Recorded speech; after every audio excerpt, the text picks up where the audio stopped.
Hello and welcome to this very special conversation. And I'm here with a very special guest, Bhavin Shukla, who is the MD at JP Morgan India.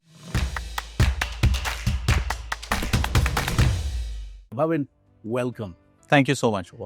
Okay, so why is this conversation around energy transition such a pertinent, important conversation now? The focus on energy transition, has moved away from just being something that's nice to have to something that's become very essential in light of the rising carbon emissions across the world.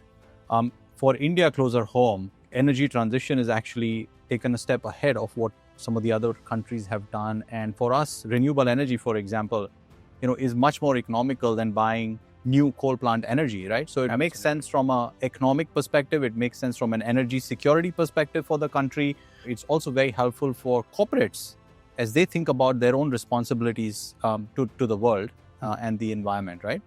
So they are adopting green energy. They're reducing carbon emissions by using green hydrogen. And so India is, I think, on a very strong path that has rightly been supported by the Indian regulatory framework and the current government. All right, so let's dive a little deeper into the Indian energy transition story. Mm-hmm. How do you see it panning out in the next 5 years, and what are the key pillars that need to be incorporated to make this story not as part of the journey that we have, but now as an imperative? Yeah, so look, I think on energy transition, when we say, I think there are multiple forms of transition happening. It's a catch-all term, but you have it happening on the generation side with renewable energy, where the government's announced a very aggressive target of 500 gigawatts by 2030. We are on average adding between 40 to 50 gigawatts a year, which is phenomenal, which is much more than Africa's added in a whole decade, right? So that's just a example. The other transition that's happening is around molecules that are used by industries that are carbon intensive molecules. So for example, gray hydrogen being replaced by green hydrogen, in industries like steel, cement, etc. right? So that is another piece that's happening. The third piece that is happening is just ICE engines being replaced by EVs. And you're seeing this play out in a big way in, in urban India. Yeah. And as is always the case, it will sort of percolate into the smaller cities in the country. And then the last piece is just on the water side. If you look at industries, right, there is a growing intention for water recycling, right? So there is a lot of investment happening there. So when we talk about transition, it's across all of these different factors, which I think are very interesting. And each of them can be a really deep space, very specific investor categories, specific returns in light of what the country has to offer. So very exciting space overall. Wonderful. You talked about investor interest. So we are talking about a market as well. We are also talking about an energy economy. So how does this energy transition story fit into the larger scheme of what the market wants, or if the market dynamics are playing well to it? Yeah. So look, I think today market dynamics have particularly been very attractive around Indian renewables. Several international investors have invested, built a track record of good returns, which in turn incentivizes more capital formation around those in renewable generation.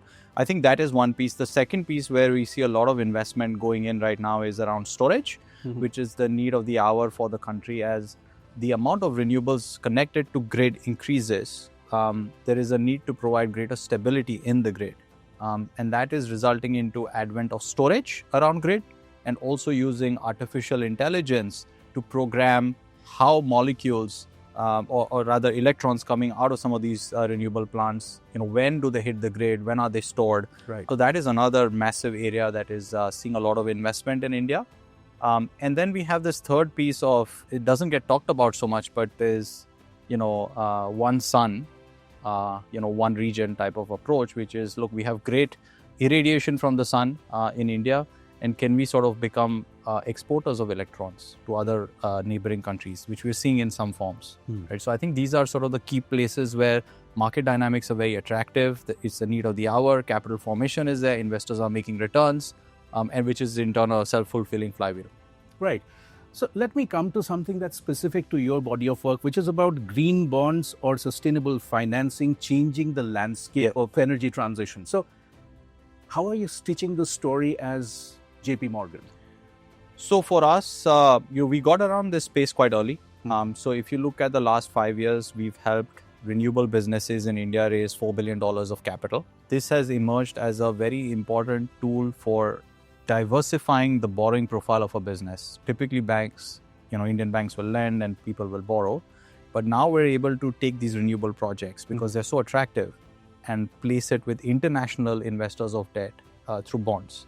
And so that has been a big area of focus for us.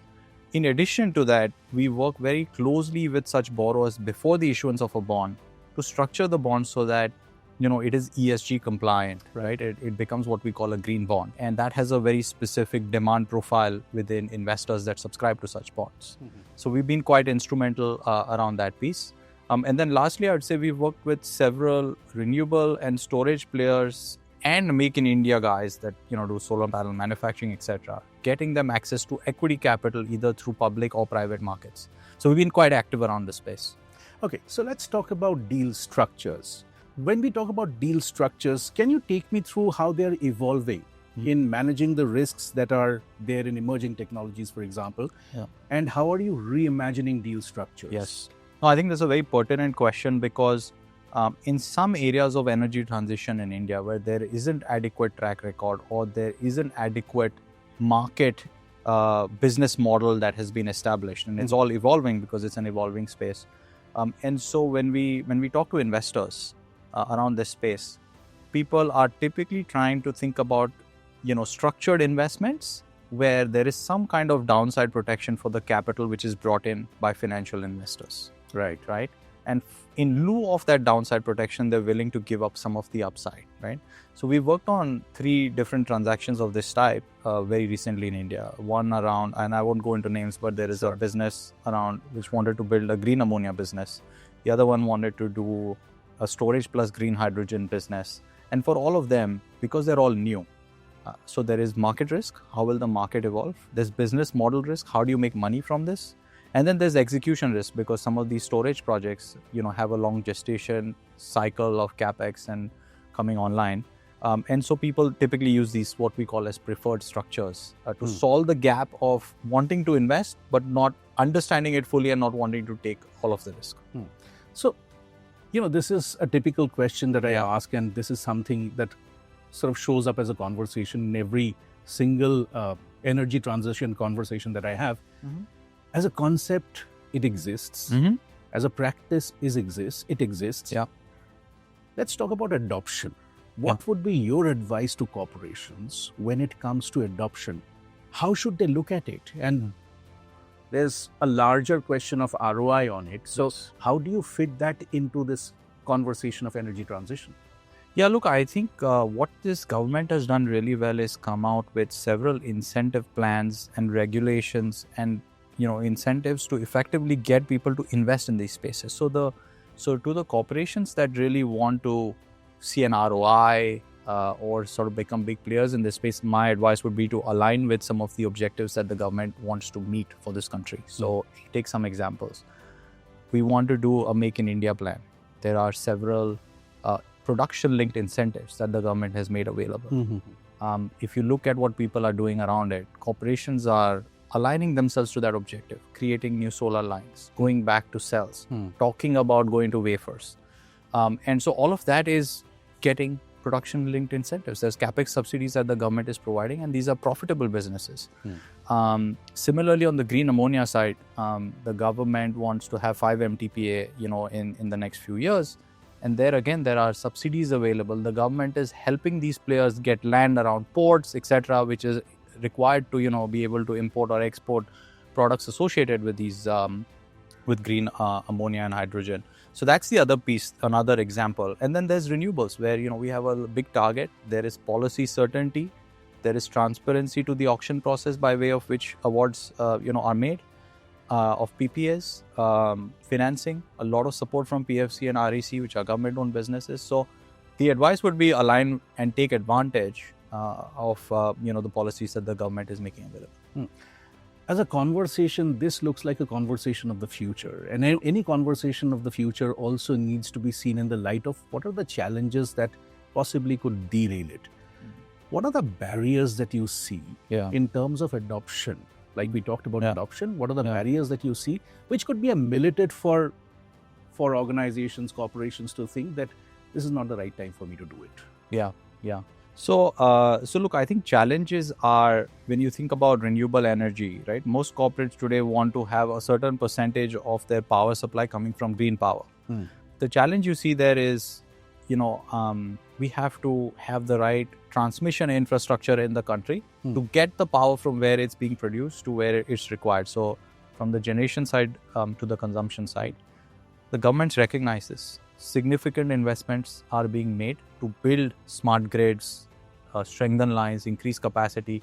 That takes time though, right? So that is one, so if you're a company today that says, oh, I want to give out a PP and I want to get green energy tomorrow, maybe you get it. But if it's a very large amount of energy, you are going to have to wait for the grid to be built. So that's one piece, right, which we are sort of working on. The other piece is, which I mentioned earlier, as more renewable energy goes into the grid, you need to be able to store it to allow for grid stability and also match, the consumption profile with when the energy is actually generated. So there's a lot of investment required on the storage side, which is again being made in terms of pump storage products and batteries, right? But again, that is, this takes some time because there's a technology element to it.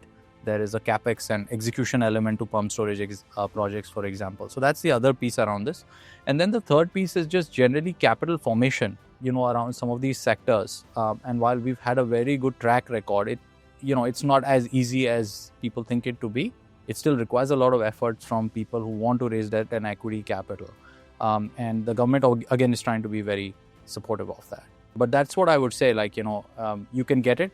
You can sort of have all of this, but you just need to give it a little more time. Okay, Bhavin. So finally, let's crystal gaze. This is a story that's panning out very well. This is a developing story, as we would call in journalism. How do you see it going in the next 5 to 10 years? And in terms of adoption again, how do you see this story moving to the next level? So look, 5 to 10 years later, we should really be focused on a very vibrant green economy, right? Which is ideally net zero compliant or getting there, very close to that.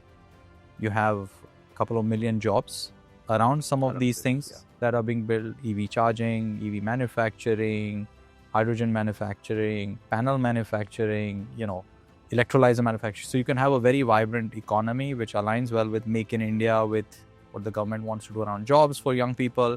So, that's how I would define success around this space in 5 to 10 years. I would say in terms of increasing adoption by corporates, I think the willingness is there.